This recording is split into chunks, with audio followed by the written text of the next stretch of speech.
"You forgot again, didn't you?" I said quietly into the phone, my voice barely masking the hurt that had built up over years of disappointment.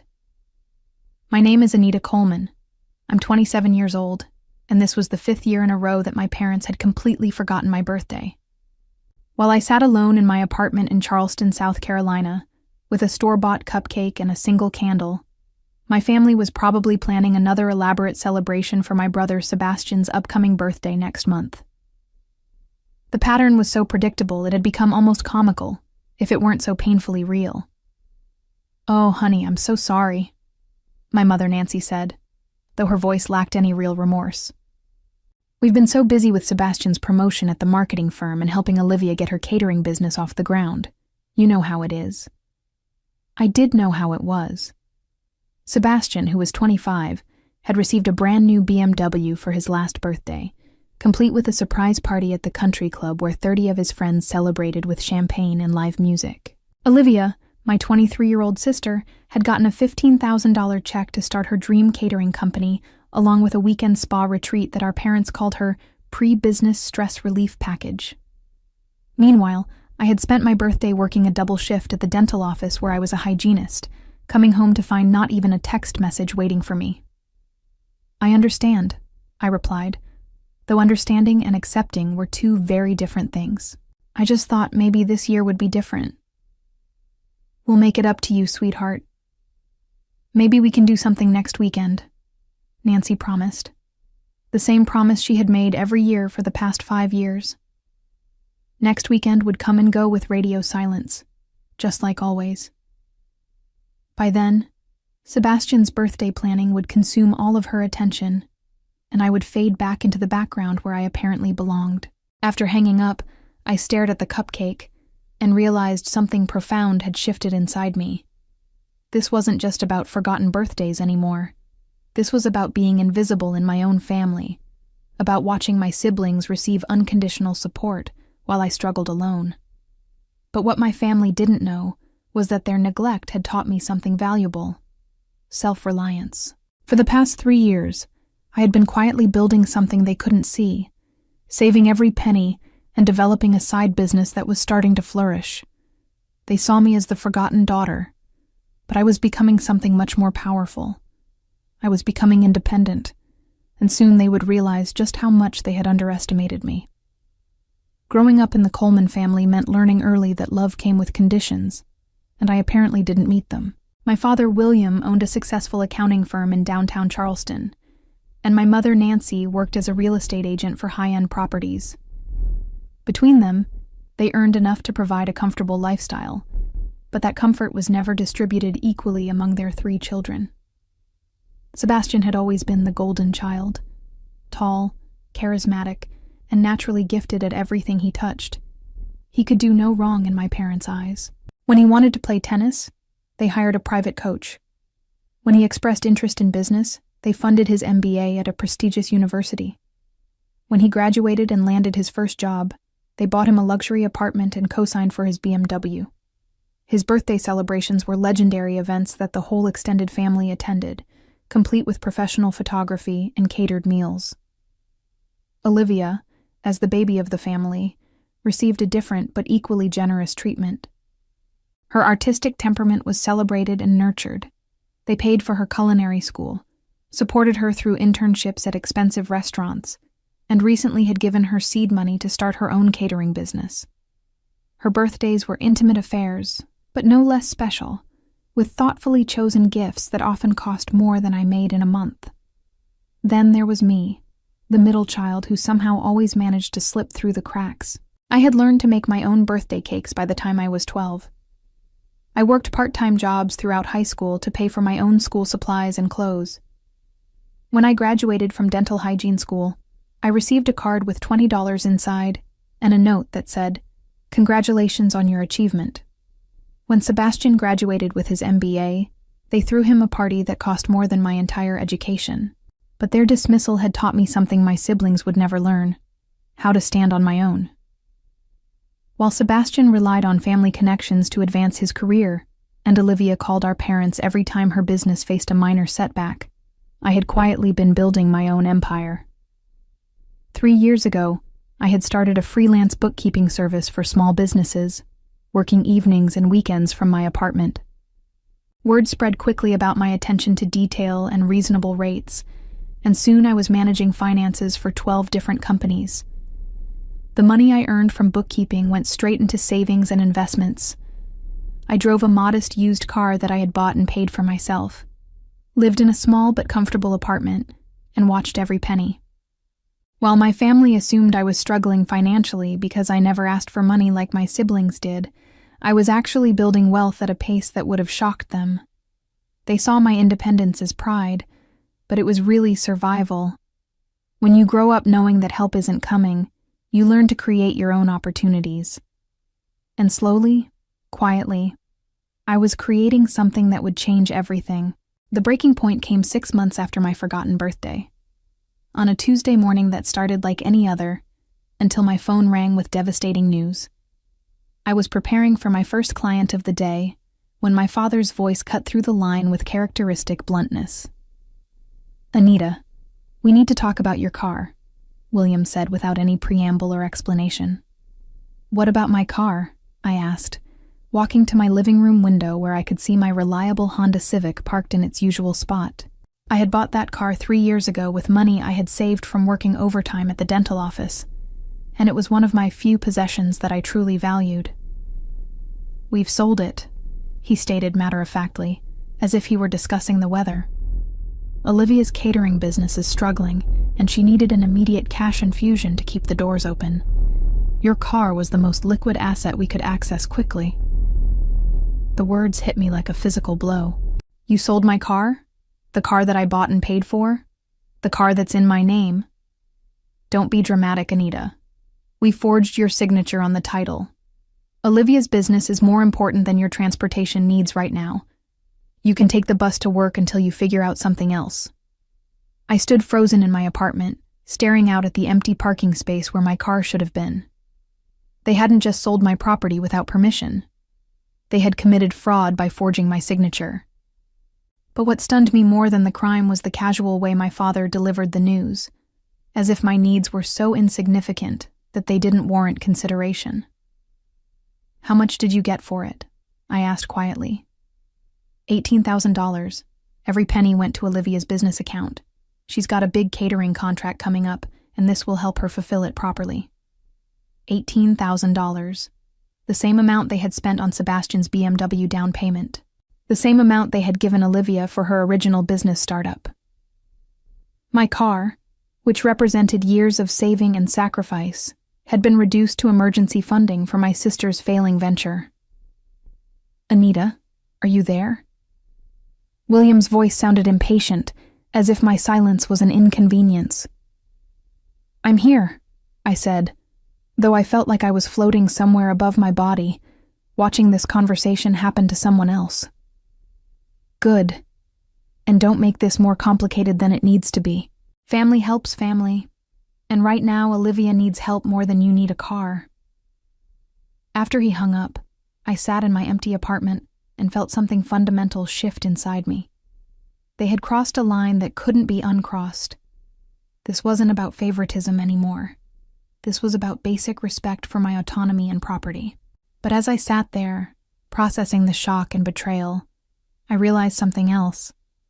They had just given me the motivation I needed to execute a plan I had been unconsciously developing for months. It was time to show my family exactly who they had been ignoring all these years. The next few weeks were a carefully orchestrated performance. I took the bus to work each day, letting my family see exactly how much inconvenience their decision had caused me. When Sebastian offered to give me rides occasionally, I accepted with gracious gratitude that masked my growing determination. When Olivia texted me updates about her catering contracts, thanking me for my sacrifice, I responded with supportive messages that revealed nothing about the storm building inside me. But while they saw a struggling sister adapting to difficult circumstances, I was actually executing the most important business plan of my life. During my lunch breaks, I met with real estate agents. In the evenings, I researched properties and reviewed financial documents. On weekends, I drove rental cars to property viewings. always careful to return them before my family might see me with a vehicle they hadn't provided. My bookkeeping business had grown beyond my wildest expectations. What had started as evening side work had evolved into a full-time consulting operation. I now managed the finances for 23 small businesses, and my reputation for accuracy and discretion had led to referrals that kept my calendar booked months in advance. The income from consulting, combined with my dental hygiene salary and aggressive saving habits, had created a financial cushion that my family couldn't have imagined. 3 weeks after they sold my car, I found the perfect property. A stunning lake house in the mountains of North Carolina, 2 hours from Charleston. The house sat on 5 acres of wooded land with 600 feet of private lake frontage. It had 4 bedrooms, 3 bathrooms, a gourmet kitchen, and floor-to-ceiling windows that showcased breathtaking water views. The asking price was $450,000. I made an offer that same day. The negotiations took 2 weeks, during which I continued my daily routine of taking the bus and accepting rides from Sebastian. My family occasionally asked about my transportation situation, and I would sigh and mention that I was saving up for another used car. William would nod approvingly and remind me that helping Olivia had been the right choice for the family. Nancy would suggest that maybe I could find something reliable for under $10,000 if I looked hard enough. Their condescension fueled my excitement about what was coming. They saw me as someone who would struggle to afford a decent used car, while I was actually preparing to close on a property that cost more than Sebastian's BMW and Olivia's business investment combined. The closing took place on a Friday afternoon in April. I sat in the attorney's office, signing documents that transferred ownership of the lake house to me, paid in full with a combination of savings and a small mortgage that my consulting income could easily support. When the final papers were signed and the keys were placed in my hand, I felt a surge of accomplishment that had nothing to do with revenge and everything to do with proving to myself what I was capable of achieving. That weekend, I drove my newly purchased Toyota SUV to the lake house and spent 2 days furnishing it with carefully chosen pieces that reflected my personal style. I set up a home office overlooking the lake where I could work with my consulting clients. I stocked the kitchen with groceries and wine. I arranged the master bedroom with new linens and artwork that made the space feel like home. On Sunday evening, as I sat on the deck watching the sunset paint the lake in brilliant oranges and purples, I pulled out my phone and composed the most important social media post of my life. I selected a photo of the lake view from my deck, added a simple caption, and hit publish. Birthday gift to myself. Within minutes, the notifications started flooding in. Friends from high school, colleagues from work, former classmates from dental hygiene school. Everyone was congratulating me and expressing amazement at the beautiful property. But the responses I was most interested in hadn't arrived yet. I poured myself a glass of wine and waited for my family to see what their forgotten daughter had accomplished. My phone started ringing at 6:30 Monday morning. I was sitting on the lake house deck with my coffee, watching morning mist rise from the water, when William's contact photo appeared on my screen. I let it go to voicemail. 5 minutes later, Nancy called. Then Sebastian. Then Olivia. I silenced the phone and continued enjoying my peaceful morning. By noon, I had 17 missed calls and 43 text messages. The voicemails ranged from confused to demanding to almost frantic. William's first message was typically direct. "Anita, call me immediately. We need to discuss this house situation." Nancy's messages grew increasingly emotional with each attempt. "Sweetheart, please call us back. We're worried about you and need to understand what's happening." Sebastian's texts were a mixture of admiration and concern. "Holy shit, Anita, that house is incredible. How did you afford it? Are you okay financially? Call me back." Olivia's messages started supportive but quickly turned suspicious. "The house looks amazing. I'm so happy for you but also confused about how you could afford something like that when you've been taking the bus to work. Can we talk?" I waited until evening to respond, sending a group text that said simply, "Thank you for your concern. I'm doing very well and will be in touch soon." That message only intensified their calls. By Tuesday morning, The missed calls had reached 31, and Nancy had started calling my workplace. My supervisor at the dental office approached me during lunch with an amused expression. "Anita, your mother has called here 4 times today asking if you're having some kind of mental health crisis. She seems very concerned about a house purchase. I told her you seem perfectly fine to me, but she insisted I should encourage you to call home." I thanked my supervisor for the message and assured her there was no crisis, just family drama that would resolve itself soon. But I knew the pressure was building to dangerous levels. William had left a voicemail that morning with an ultimatum. "Anita, you have until Thursday to call us back and explain this situation, or we're driving up there to find you." Thursday arrived bright and clear. I had spent the week setting up my home office and meeting with 3 new consulting clients via video call. The lake house was perfect for conducting business, quiet, professional, and inspiring. I was reviewing financial reports for a local restaurant when I heard car doors slam in my driveway. Through the window, I watched my entire family emerge from William's Mercedes, my parents looking stern and worried, Sebastian appearing excited but confused, and Olivia glancing around with barely concealed envy. They approached the front door as a united front, probably having planned their strategy during the 2-hour drive. I opened the door before they could knock, greeting them with a calm smile that I knew would unsettle them more than any emotional outburst could. "Hello, everyone. I was wondering when you'd decide to visit." Nancy immediately stepped forward, her face flushed with anxiety and frustration. "Anita, what is going on? How did you buy this house? Are you in some kind of trouble? Are you involved in something illegal?" William pushed past her, scanning the interior of the house with the calculating eye of an accountant. "This property has to be worth at least $400,000. Your salary at the dental office couldn't support this kind of purchase. We need answers." I stepped aside and gestured for them to enter. "Please, come in. I think it's time we had a long overdue conversation about money, family, and respect." I led them through the house slowly, letting them absorb the full scope of what I had accomplished. The open-concept living area with its vaulted ceilings and stone fireplace, the gourmet kitchen with granite countertops and stainless steel appliances, the master suite with its walk-in closet and spa-like bathroom, the home office overlooking the lake where my computer displayed spreadsheets from my consulting business. Sebastian whistled low as we passed through each room. "Anita, this place is incredible. But seriously, how did you swing this?" "Before we get to that," I said, settling into the leather armchair that faced the sofa where my family had arranged themselves, "I want to understand something. You've been calling and texting frantically for 4 days, desperate to reach me. When was the last time before this week that any of you initiated contact with me?" The silence stretched uncomfortably.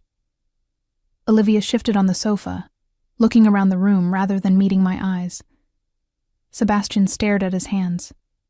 Nancy opened her mouth to speak, then closed it again. "I'll help you out," I continued calmly.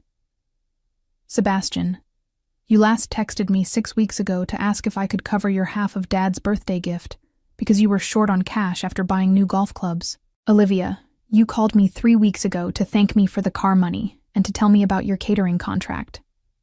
Mom, you last called me 8 weeks ago to ask if I could work extra hours at the dental office to help with family finances.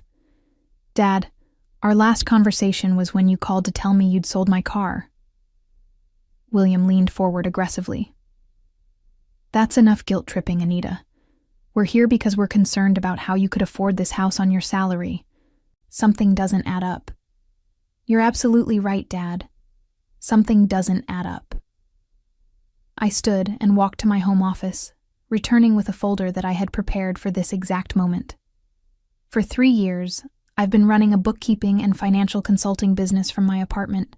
I now manage the finances for 23 small businesses, and my monthly income from consulting alone is more than double my dental hygiene salary. I opened the folder and spread out bank statements, client contracts, and tax returns on the coffee table. I've saved aggressively, invested wisely, and built a business that you never bothered to ask about because you assumed I had nothing worth discussing. Nancy picked up one of the bank statements, her eyes widening as she scanned the numbers. Anita, these balances, you've had this much money for how long? Long enough to help when Olivia needed business funding, if anyone had asked me instead of stealing my car, I replied. Long enough to contribute to Sebastian's birthday celebrations, if anyone had invited me to participate in the planning. Long enough to be treated like a valued member of this family, if anyone had seen me as more than an afterthought. Olivia's voice was small and defensive. We didn't know you had money. You never said anything. I never said anything because no one ever asked me anything, I shot back. For 5 years, you've forgotten my birthday while throwing elaborate parties for Sebastian. You've given Olivia tens of thousands of dollars while I struggled with bus transportation. You've made financial decisions that affected my property without consulting me because you assumed I was too poor and powerless to matter. William's face had turned red. Whether from embarrassment or anger, I couldn't tell. If you had this much money, why didn't you offer to help when we needed it? I looked at him incredulously. When exactly was I supposed to offer?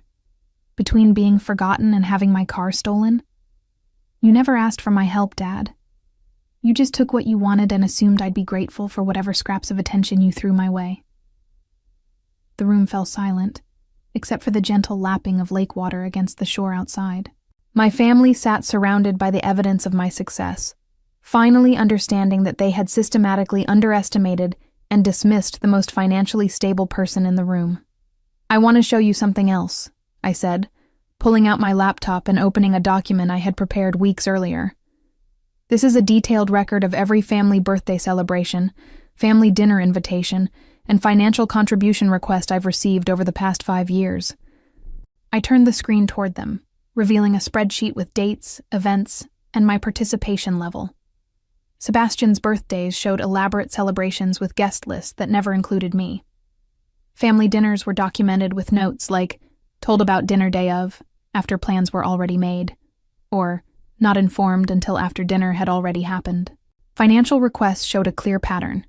Sebastian and Olivia receiving significant monetary gifts, while I was never asked to contribute or even informed about family financial decisions. You want to know why I didn't offer to help? I continued, my voice steady but firm. Because you never treated me like family. You treated me like a convenient afterthought who should be grateful for whatever attention you spared. Nancy's face had gone pale as she scrolled through the documentation. Anita, we didn't realize... You didn't realize because you didn't want to realize, I interrupted. It was easier to assume I had nothing to offer than to actually include me in family decisions. It was easier to forget my birthday than to put effort into celebrating me the way you celebrated Sebastian. William stood abruptly, his accountant's mind clearly processing the implications of what he was seeing. This documentation. You've been planning this confrontation for months. I've been protecting myself for years, I corrected. This house isn't revenge, Dad. This house is evidence. Evidence that I don't need your approval or financial support to succeed. Evidence that your assumptions about my capabilities were completely wrong. Evidence that treating me like an outsider in my own family was the biggest mistake you could have made. Sebastian finally spoke up, his voice subdued. Anita, I'm sorry. I never thought about how it looked from your perspective. You never thought about me at all, I replied simply. None of you did. Olivia suddenly became defensive, her voice rising with panic. You're being unfair. We had no way of knowing you were secretly wealthy.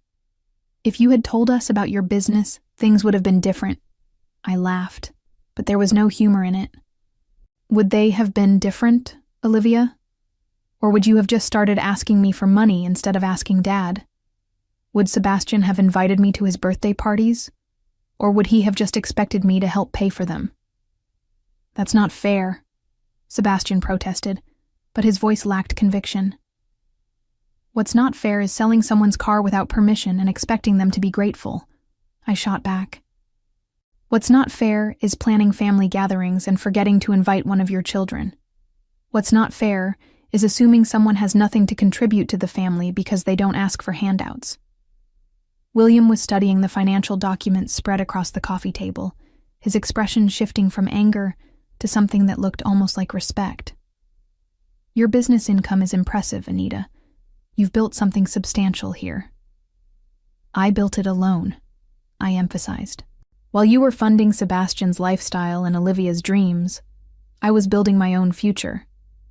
While you were forgetting my birthdays, I was creating financial security. While you were treating me like a burden, I was becoming the most successful person in this room.